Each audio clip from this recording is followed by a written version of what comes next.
Running late to meet my fiance's rich father, I stopped to feed a homeless man. When I finally walked in, that homeless man was waiting at the head of the table. The invitation to the dinner wasn't a request. It was a summons, delivered via a cold email from a law firm. Arthur Sterling, a financial titan who built a multi-billion-dollar empire before vanishing from public life a decade ago, demanded the presence of his son, David, and me, Ava Peters. David had dreaded this moment for our 2-year relationship. His father, a brilliant yet eccentric man, had disowned David's brother for marrying someone he deemed unsuitable. Now, it was my turn to face judgment. The week before the dinner was a whirlwind of anxiety. David, usually calm, was unraveling. "This isn't a normal meet the parents, Ava," he warned. "It's a test. Our future, our wedding, everything depends on his approval." He gave me strict rules: avoid mentioning my nonprofit job, my humble background, or anything personal. Stick to art, history, economics. Wear the navy dress and cashmere scarf he bought me. Above all, don't be late. Arthur despised tardiness. I prepared like I was auditioning for a role, rehearsing safe topics, and pressing my outfit to perfection. My stomach churned with nerves. I took the train to the wealthy enclave where Arthur lived, planning to taxi from the station to his estate. Overwhelmed, I decided to walk the mile to clear my head. The town was a world of towering mansions and iron gates, alien to my modest upbringing. I felt like an intruder. With 20 minutes to spare, I passed a park bench where an elderly man sat, shivering in a thin jacket. His clothes were worn, his face etched with hardship. He looked hungry and alone. David's rules echoed, "Don't be late, don't get involved," but my grandmother's words drowned them out. The measure of your character is how you treat someone who can do nothing for you. I approached him. "Are you all right, sir?" I asked. "Just a bit cold," he rasped, his blue eyes surprisingly sharp. "Missed lunch at the shelter." I gave him my sandwich without hesitation. He took it with a nod, murmuring, "Thank you." Noticing another shiver, I unwrapped my cashmere scarf and draped it over his shoulders. "You need this more than I do," I said. He looked at me, his gaze piercing. "You're very kind," he replied. Checking my watch, I realized I was now late. Panic surged, but I hurried on, unaware I'd just passed the only test that mattered. I ran the final stretch to the Sterling estate, my heels sinking into manicured lawns. The wrought iron gates, adorned with a golden S, loomed imposingly. I buzzed the intercom, announcing myself with a trembling voice. The gates opened, revealing a tree-lined driveway and a sprawling stone mansion. David waited at the entrance, pacing frantically. His face hardened when he saw me.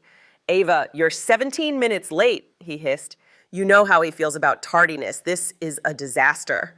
"I'm sorry," I stammered. "There was an old man on a bench. He was cold and hungry, so I stopped." David stared incredulous. "A homeless man? You were late for my father because of a homeless man." His eyes fell on my bare neck. "And where's your scarf, the $700 scarf I bought you?" I whispered. "I gave it away." He was freezing. David's voice rose to a squeak. "You gave it to a bum? Ava, what's wrong with you?" His words stung, revealing his fear of losing his father's approval. But a strange calm settled over me. I'd chosen kindness over appearances.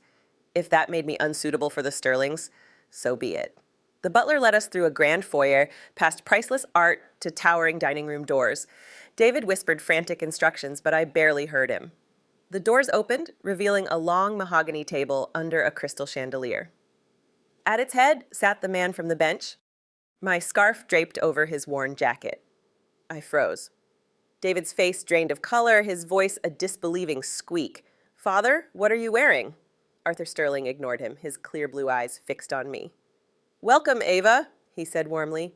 "Please, have a seat. I apologize for my appearance earlier. It's an eccentric habit." My mind reeled, unable to reconcile the homeless man with the billionaire. David's horrified whisper confirmed it. "That was the homeless man?"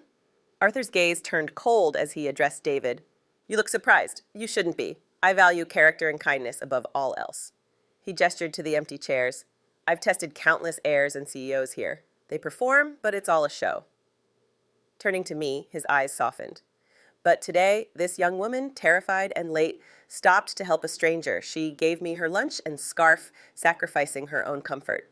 He touched the scarf reverently. "She failed your superficial test, David, but passed mine." He invited me to sit at his right, the seat of honor. David, humiliated, slunk to the table's far end. Over dinner, Arthur ignored his son, focusing on me. He asked about my nonprofit work, my childhood, my values, not my finances or status.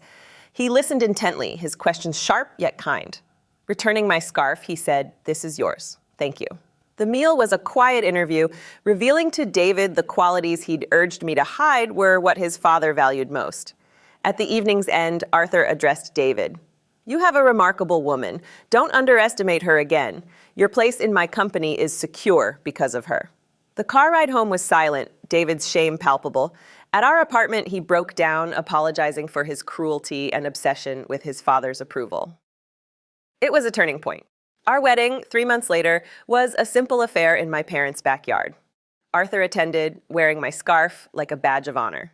I'd failed David's test of appearances, but passed Arthur's test of character, proving true worth lies in kindness to a stranger when no one is watching.